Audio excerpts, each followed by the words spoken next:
talk a little bit about our featured speaker today, Mr. Michael Carra. He's an aviation and military historian. But back in 1972, he was a member of the United States Marine Corps. So thank you very much for your service, Michael. And beyond that, yes, absolutely. Beyond that, in 1976, he also became a police officer. So thank you for your service there as well, Michael. Now, Michael is one of these characters that just likes to do amazing things. As far as I'm concerned, he's my hero. Michael gets to be involved in so much fun stuff, and as an amateur historian myself, I love to hear Michael speak. Michael's law enforcement career spanned almost 30 years, and during that time, he also became a private pilot. And so he got to nurture his interest in aviation. In 1996, after owning a number of his own aircraft, he decided, well, that wasn't enough. He wanted to build one of his own, so he's also built his own aircraft, which he's flown. How many flight hours do you have with that now, Michael? 3,000 flight hours? Oh, goodness gracious. Amazing, on an aircraft that he flew himself. And I tell this, I worry about driving a car that I change the oil on. So to build an airplane and fly it yourself, you are my hero, sir. But a little more about Michael. Now, the military, law enforcement, but he also got involved with a career in Hollywood and being a historical advisor on films such as Memphis Belle, and also became a helicopter pilot. So he's, like I said, he's done a lot of stuff here, folks. And Michael's studio work and his passion for aviation military history made him a great fit for Memphis Belle. He was a consultant there. He spent a number of years doing historical tours related to that. And now he's moving on and giving historical presentations and doing additional historical research, of which we're going to hear more about today. So won't you please welcome our featured speaker today, Mr. Michael Carra. Thanks, Greg. I hope you find this interesting. If when I'm done, we're going to have a question and answer period. Total war, air, land, sea. That's what was going on in the Pacific and was also going on over in Europe. We're going to talk about what went on in the Pacific today, but you're going to hear some stuff that's from a different aspect. You're going to hear a lot of facts, and with those facts, I'm going to also give you my opinion. So there's going to be some interesting stuff, and please feel free to give me your opinion or ask questions afterwards. In Europe, what was different about the war in the Pacific is the Germans were technically correct.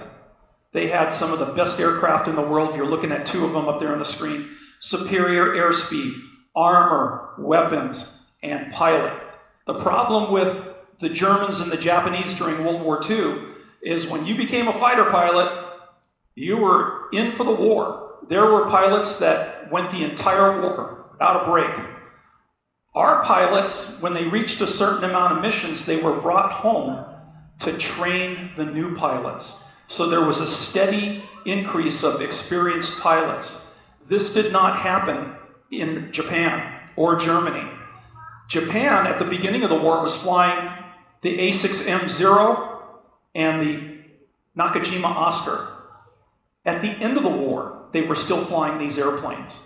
They did not advance too much technologically, and their pilots were, once they were gone, they were gone. And then they had pilots that didn't have any experience.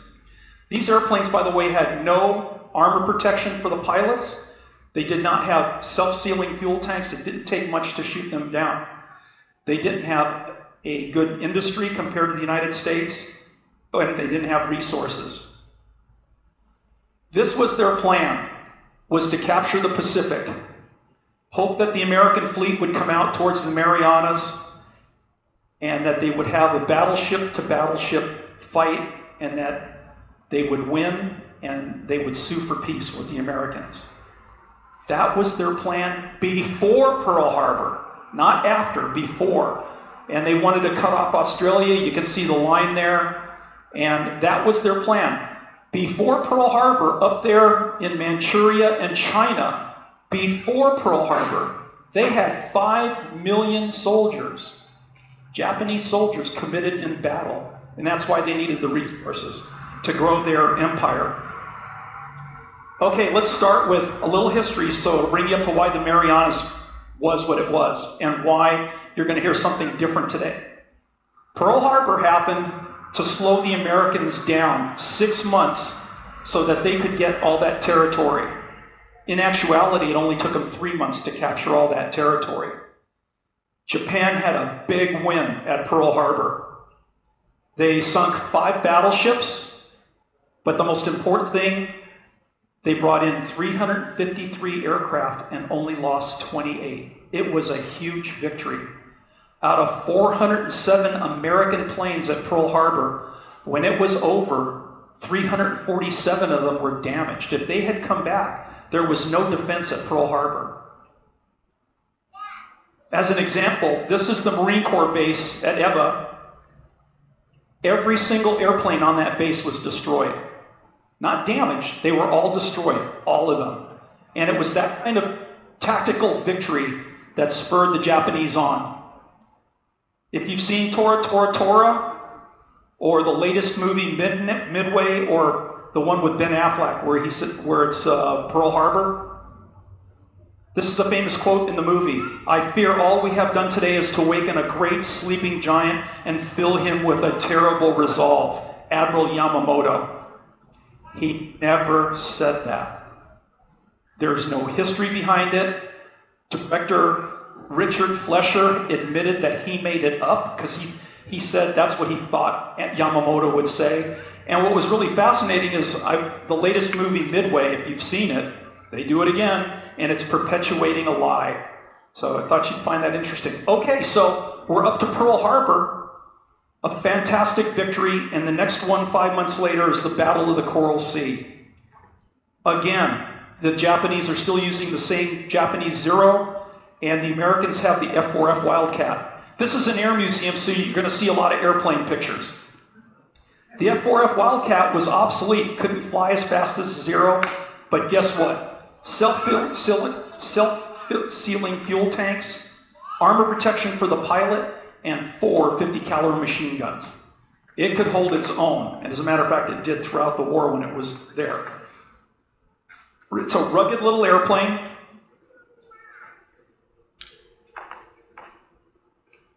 And at the Coral Sea, it was the first time that 2 fleets in naval history duked it out without seeing each other. Just the airplanes flew back and forth and attacked each other's ships. This is one of the fleet carriers, the Shokaku from Pearl Harbor, and it was so badly damaged it had to go back to Japan, whereas the Japanese sank the Lexington. 69 planes were lost by America. The Japanese lost 92. It was a tactical victory for Japan, but this is the big one. It was a strategic victory for America. Because of what happened, Japan changed its plans, going all the way to Port Moresby and cutting off Australia, which was their goal. That's it. It's May of 1942. For the rest of the war, the Japanese are going to lose badly. And the next one was the biggie. To America, this was the turning point of World War II, the Battle of Midway. If you haven't seen the latest movie, watch it. The only thing that I can tell you as a historian that drives me crazy, and there's pilots here in the room, is when the dive bombers start their attack on the Japanese aircraft carriers, they have the guy drop his bomb 20 feet off the deck and just miss going into the water and pulls up. Never happened. In actuality, they would drop the bomb from 1,500 feet and fly away. But Hollywood has its dramatics and they have to change things a little bit. The reason why the aircraft carriers were able to be bombed at Midway was right there. There were 2 squadrons of Douglas Devastator torpedo bombers that were attacking the aircraft carriers, along with a squadron of new TBF Avengers. Now, the torpedo bombers are down on the water, attacking the ships, and all the Japanese Zeros, the fighter planes, came down and proceeded to shoot. All of them down except for one of the Avengers made it back, and a few of the Devastators. Matter of fact, one entire squadron was shot down. the entire squadron. Because all the Japanese Zeros were down below, the dauntless dive bombers up above started their run, and within a couple of minutes, all of the Japanese aircraft carriers, all 4 of them were hit. 3 of them sank within a few minutes. These were 4 aircraft carriers, fleet carriers from Pearl Harbor. It was over in minutes. The devastation was unbelievable. During my talk today, I'm going to introduce you to some Navy pilots that it's my goal in all my presentations is to share with you great Americans. These names should not be forgotten. These were incredibly brave men. The first one is Lieutenant Norman Dusty Kleiss. He's in the movie Midway. In 2 days, he hit 2 aircraft carriers and a cruiser. All 3 were sunk. Now, he sank them with the help of other people. But he's the only person in naval history to do that much damage from 1 airplane. In the movie, also along with him, is Lieutenant Commander Dick Best. Unbelievable. He takes his plane and 2 others, and his bomb blows up the Japanese flagship aircraft carrier Akagi, all by himself. He sinks the Akagi, and later on that afternoon, he hits the Hairu and hits another aircraft carrier. Both sank. These 2 men are in naval history, the only 2 men to hit multiple aircraft carriers in the same day.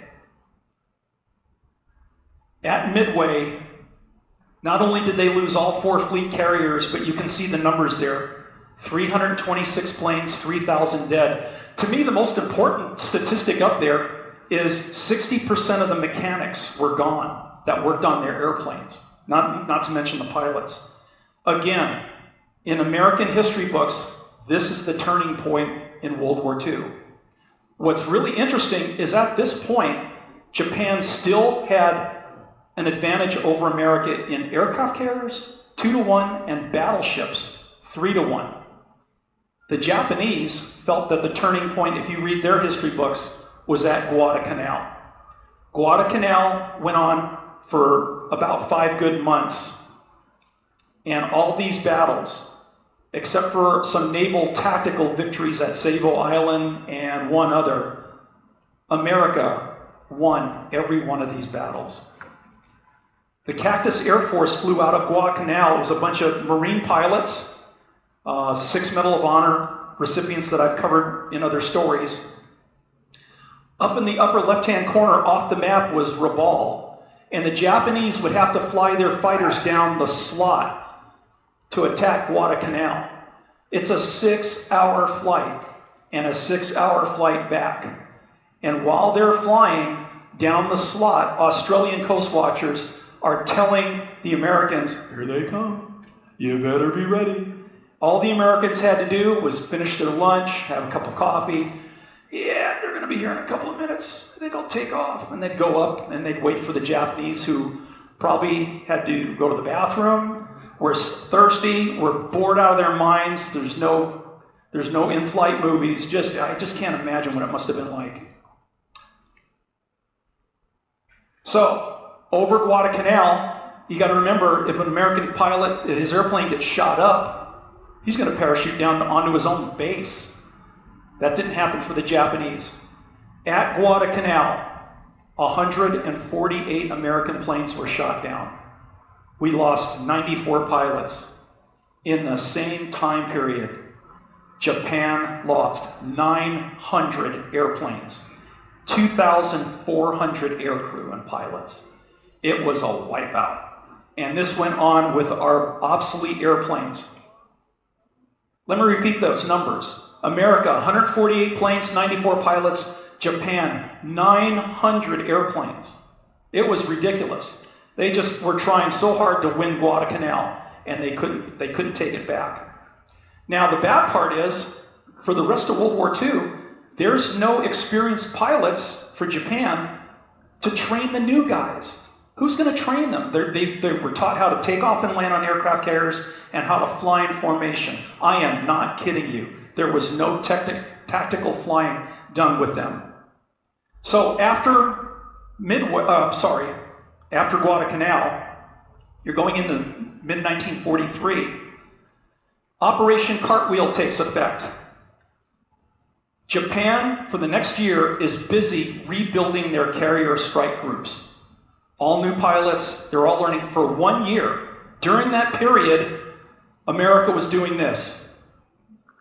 Every one of those up there is a successful operation by the Navy and the Marine Corps to retake the Pacific. It was a slaughter. Also, what happened during that time period was this beauty came out. Where's King? King is sitting right here. Hey, King. Hey, King. F6F? Yep, he flew those. One of the great fighter pilots in history, right there. Yeah, along with Harry and Jerry's back there, Chuck. Air Force, Marines, Navy pilots. Anyway, you were looking at what became the game changer in the Pacific, and I'm going to tell you all about it here over the next few minutes. Here's where we beat and won World War II. In 2 years, the United States of America, Grumman Aircraft, built over 12,000 of these airplanes. Japan couldn't even come close to that. Operation Hailstone comes out with the F6F Hellcat. That is Truk Lagoon. Imagine San Diego Naval Harbor. Truk Lagoon was called the Gibraltar of the Pacific. And that's where the staging area for the entire Japanese Navy was.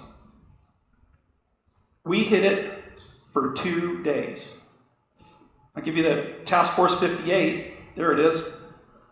5 fleet aircraft carriers, 4 light carriers, 7 battleships, 10 cruisers, 28 destroyers, and 560 aircraft attacked that Truk Lagoon.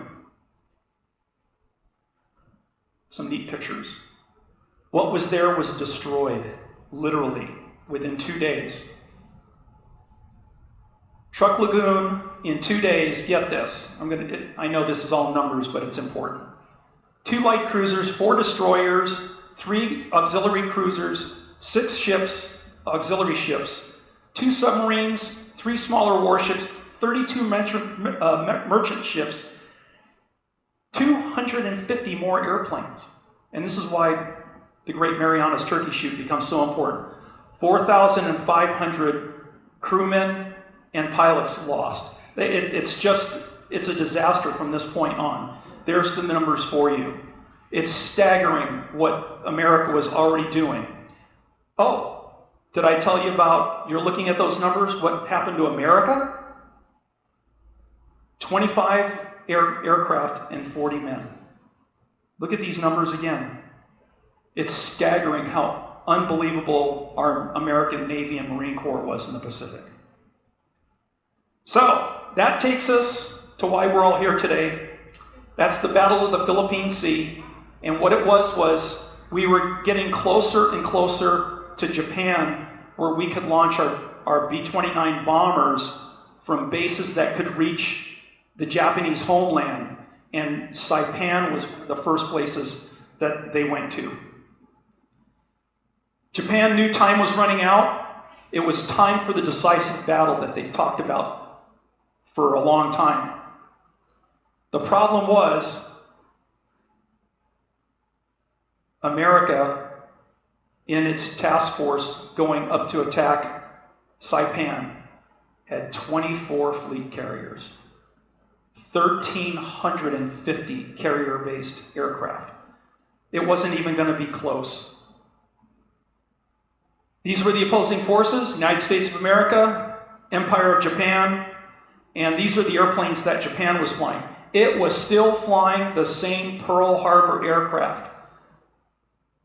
There they are, the Oscar and the Zero. Also was another Pearl Harbor aircraft was the Val dive bomber.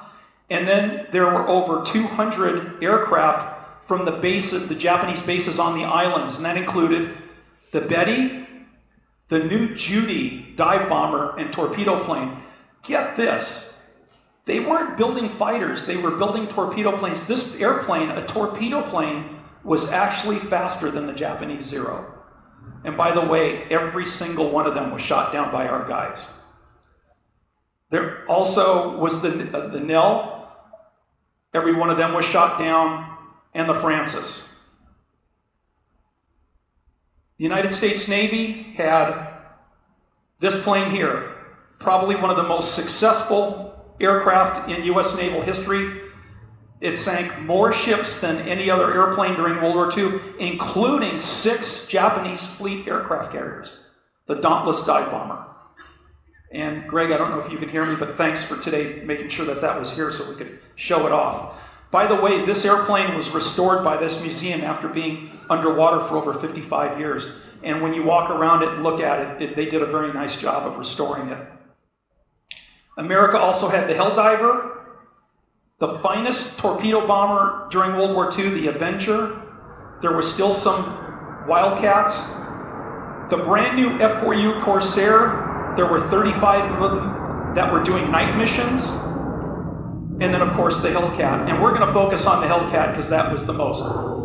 So they're invading Saipan, and Task Force 58, the 5th Fleet, pulls up. It is the largest fleet in world history. 565 combat warships, including all the aircraft carriers that we talked about.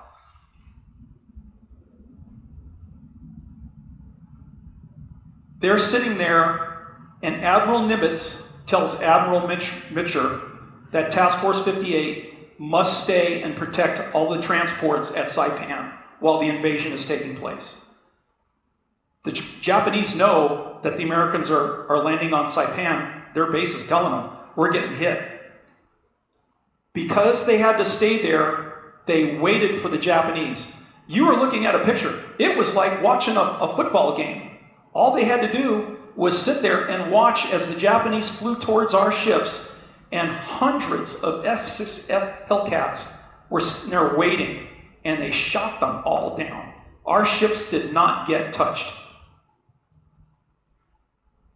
And there it is. This is what the Japanese wanted all along. They wanted the decisive battle. So they brought out their fleet to fight the Americans for the decisive battle and hope that the Americans would sue for peace.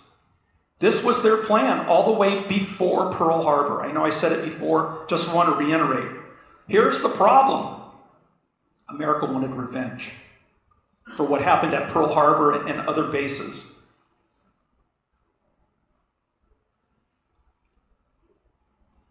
The problem was Japan did not have the industrial might to deal with the Navy. You're looking at the 5th Fleet.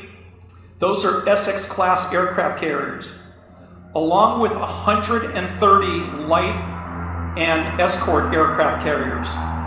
Japan built 2 fleet carriers during World War II. You're looking at Essex-class carriers as far as you can see, all lined up. Both were sunk within 10 days. And I'm going to cover one of them here today that was sunk during this battle. Again, one of the largest fleets in world history. There's pictures like this that with battleships and aircraft carriers as far as the eye can see.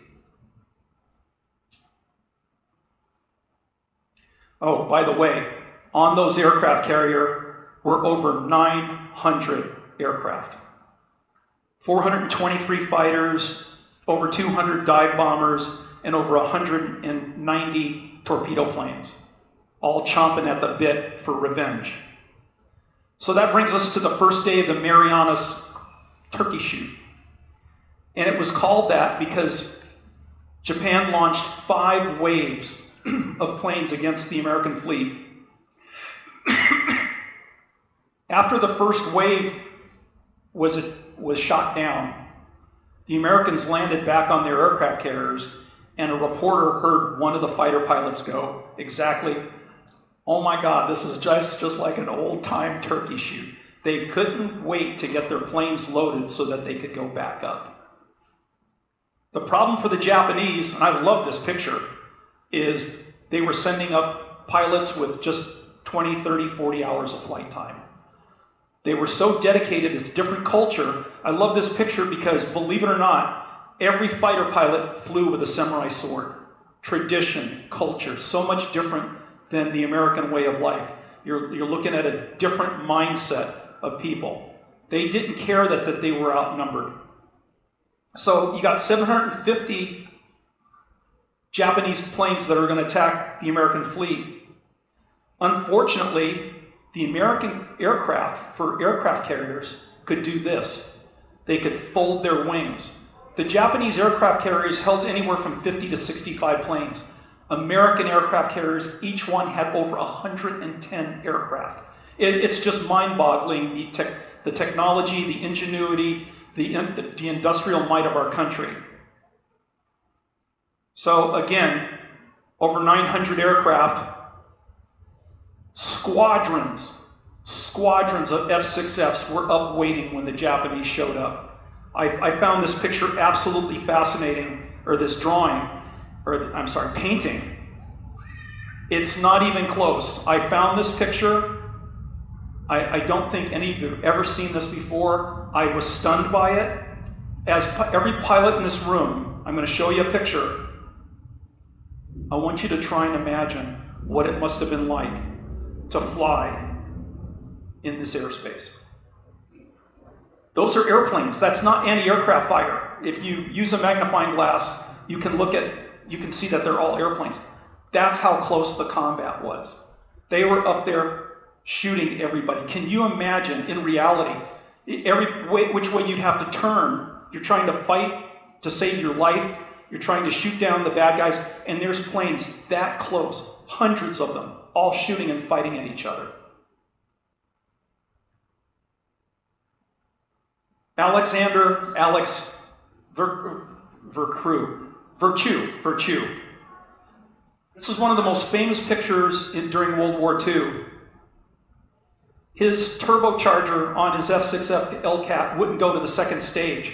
So his squadron flew out to get the Japanese, and he stayed back over the fleet. As the Val dive bombers came in, no self-sealing fuel tanks, he shoots down 6 of them and lands back on his aircraft carrier and did this symbol up to the Admiral Mitcher, up on the flag bridge, held up his 6 fingers, and then a press photographer asked to take his picture. This picture was in every newspaper and magazine during World War II. It's almost as famous as the flag raising at Iwo Jima. It was that exciting. He took off and went and shot down another one. Oh, by the way, he only used 360 rounds to shoot down 6 airplanes. That averages out to 60 rounds a plane. They were just amazed at how accurate he was.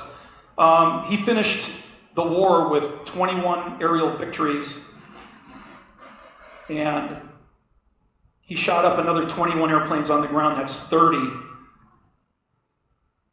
After this battle, he's flying over the Philippines on a ground attack mission, and his F6F gets hit. And he parachutes into the jungle, and he's rescued by the guerrillas, the Philippine army soldiers that are fighting in the jungle. And when their leader gets injured, he takes over, and he's made a guerrilla major, and he's in charge of 180 guerrillas. And when MacArthur lands in the Philippines, him and these men finally get picked up by the American soldiers, and he gets back to his carrier and goes on to finish the war, becomes a fighter squadron pilot, flying jets. He passed away here recently at 96 years old. Great career. I could do an entire presentation just on Alex. Those are just his awards that he got. Navy Cross, which is just under the Medal of Honor. He was recommended for the Medal of Honor, and nobody knows why they would not give it to him. Distinguished Flying Cross, Air Medal, you can just read them. It's just, what an amazing career. Meanwhile, while this attack is going on, with all the fighters shooting at each other, on the first day, again, the Japanese sent 5 raids. So as planes are coming back, what's left of them, they're landing and getting refueled and rearmed and taking off again. The Imperial Japanese Navy fleet carrier Shokaku. Now, they're a little different than us. The Shokaku in Japanese means soaring crane, named after a bird, where the USS Kavala is named after a king mackerel, kind of a fish. I thought the Japanese were pretty cool at naming their ships. Anyway, Kavala surfaces in the middle of the Japanese fleet. There's 2 Otago-class cruisers coming at him. There's a destroyer screen. He pops up, and there's Shokaku sitting there, one of Pearl Harbor aircraft carriers. He fires 6 fish at it, torpedoes, and 4 of them hit. What was really interesting about Midway was all 4 of the aircraft carriers that sank, they had very poor fire suppression. And the gasoline from the airplanes and from the fuel lines broke. They filled up with fumes, and all 4 of the Japanese aircraft carriers literally blew up. Same thing happened with Shokaku. Within minutes, she went to the bottom. The Japanese, fearing the dauntless dive bomber, built the brand new aircraft carrier Taiho.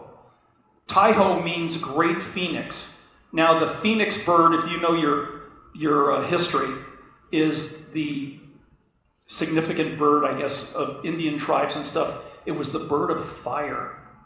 So the Great Phoenix, they put an armored flight deck on it so that the 1,000-pound bombs from the dauntless dive bomber could not penetrate the decks.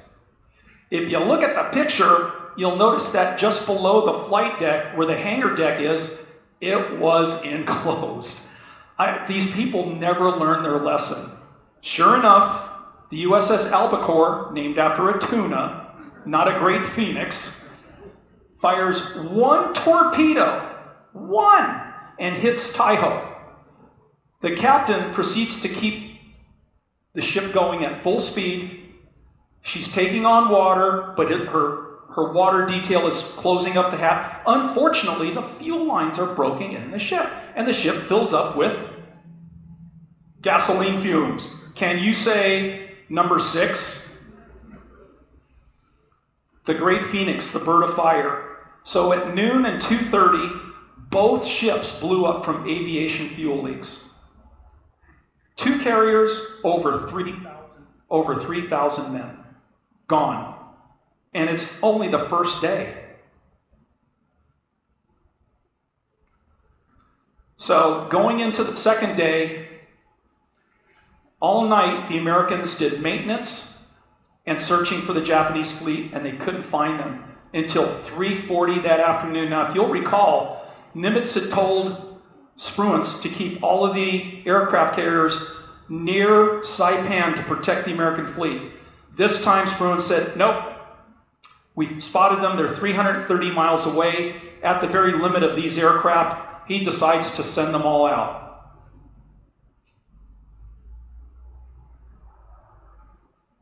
There was no waiting. You can see the F6Fs lined up on the deck, some with their wings still folded back as they're waiting for their turn to take off. And off they went.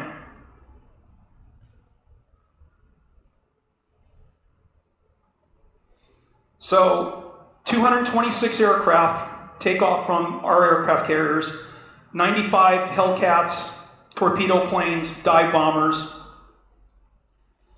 And as they get over the Japanese fleet, they spot Hayu, another aircraft carrier that's a fleet size. This is a big ship, 30,000 tons. The Flying Hawk, a TBF squadron led by Lieutenant George Brown, JG. He's flying a torpedo plane. He's in charge of 6 torpedo bombers, including his own. In those days, the tactics was you came in line abreast so that the anti-aircraft guns couldn't focus on any one plane. So the first 3 TBFs go in, launch their torpedoes, and all 3 missed. And as those planes pulled out, the next three came in, including Lieutenant George Brown. The two torpedo planes next to him were shot down, and he gets hit, and his wing is on fire. He tells his crew to bail out. He continues the torpedo run. This is an actual picture of Hayo. His torpedo hits the Hayo, and he goes over the deck and into the water, and he's never seen again. He was awarded the Navy Cross because that one torpedo ruptured the fuel lines, and Hayo went up in a big explosion, just like all the other aircraft carriers. You would think that they would have learned damage control and did something better to protect their ships and their planes.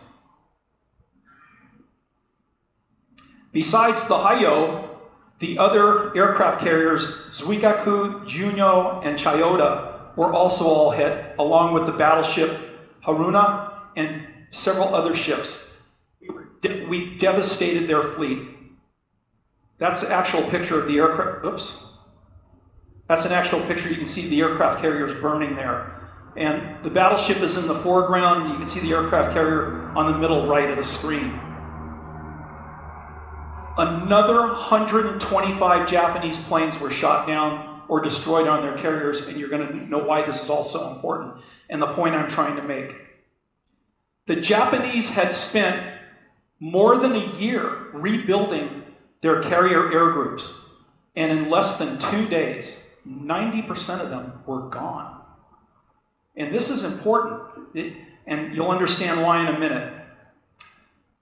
Before we go to the last stats, I said it before, our greatest generation, and it's tough to keep their memories alive.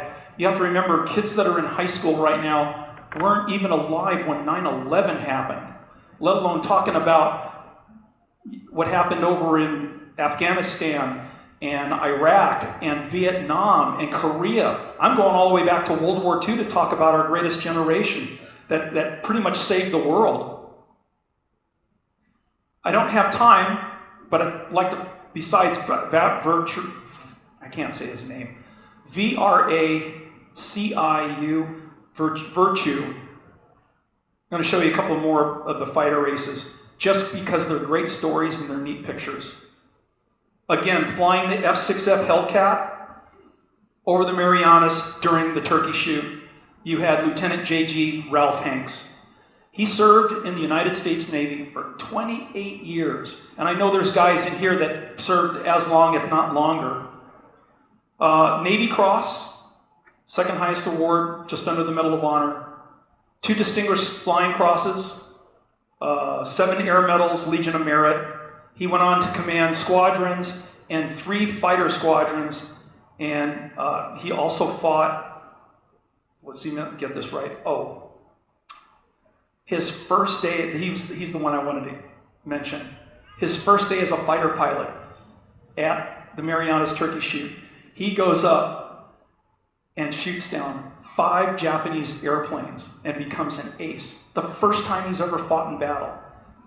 This is the kind of training that we had that was so much superior to the other countries.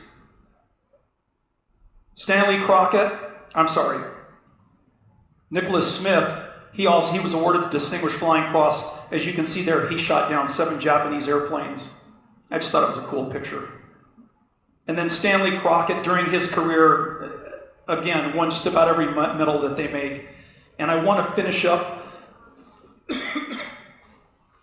with this gentleman, Captain David McCampbell. Yes, you're looking at most of the airplanes he shot down. He was the commander of Carrier Air Group 15. So he was the commander of the fighters, the torpedo bombers, and the dive bombers. All were under his command. And from April to November 1944, his group in 6 months saw more combat than the other squadrons or the other air groups did. He was the top leading Navy ace in World War II. He shot down 34 aircraft. And what was really interesting is on the first day of the Turkey Shoot, in 2 sorties, he went up twice, he shot down 7 airplanes. So there was nobody even close to him. Later on in the war, he went up, this is a great story. It was in October of 44. He goes up and tangles with the last of the Japanese. He shoots down, and it's a record never done by any other fighter pilot in history. He shot down 9 planes, landed on the aircraft carrier, which one was it? I don't know, I think it was Essex. Anyway, he lands, his plane hooks the arresting wire, it comes to a stop, and the engine quits. He was out of gas. Of the 2,400 bullets that were in his machine guns, of the 9 planes he shot down, there were only 2 bullets left in his guns. He just took it right to the edge. Again, you can't make this up. He was the only Task Force 5th Fleet pilot to be awarded the Medal of Honor. Again, he was the highest ranking Navy ace in World War II, and those are all his medals: Navy Cross, Medal of Honor, Silver Star. It goes on and on and on. A true American hero. During World War II, in the Pacific, the F6F accounted for in 2 years, accounted for 75% of all the Japanese planes that were shot down.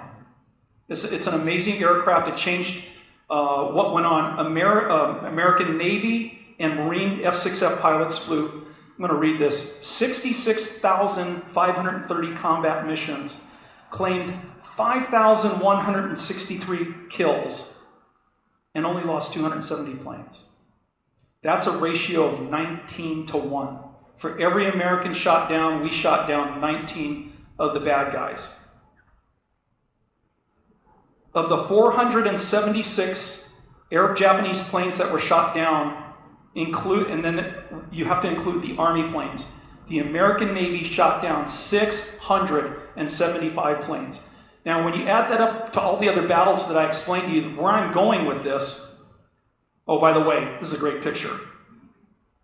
The United States Navy and Marine Corps lost fewer than 24 pilots. Less than 20, I think it was 23. And they shot down over 675 Japanese planes. Where I'm going with this is it is June of 1944. I want you to think about this for a second. After this battle, the Imperial Japanese Navy only had 35 combat aircraft in its inventory. Now, granted, over the next 15 months, they built some more, and there were some at the Japanese homelands that were in training. But for fleet protection, they were down to 35 airplanes. It's the Super Bowl. The American team is Tom Brady and all those guys, and they are now going to fight a Pop Warner football team that only has 8 players. That's how bad it was. There is still 15 months of war left to go. And during that 15 months, Iwo Jima, B-29 attacks on Japan, 2 atomic bombs, and the Japanese would not surrender. At this point, the war is over. They got nothing left to fight with, except for the soldiers that were on every island that we took. By the way, on Saipan, which this fleet was protecting during this Marianas Turkey Shoot, there were 29,000 Japanese soldiers when the invasion forces landed to take over the island. When it was over, 29,000 Japanese soldiers were dead. They fought to the last man. And this went on Tinian and Guam and Iwo Jima. It's a different culture, different mindset. The war was over and they would not quit. Think about from this moment on to the end of World War II, how many millions more people didn't have to die that did. It's sad, it really is. This picture to me sums up the Imperial Japanese Navy. They went down in flames. There was nothing left. And like I said, 15 more months. Think of all those people. It's really a shame on both sides. All the civilians that died in the Tokyo fire bombings, and You could go on. And what the thing that gets me is the human condition. We even see it today. The decisions that made by people in power, the human ego that they don't want to give up. They think they're right, no matter what you're thinking about. Parts of this planet now are arming themselves over in China and Russia. It's crazy. You would think they would learn from history. This is a prime example of it. Enough said about that.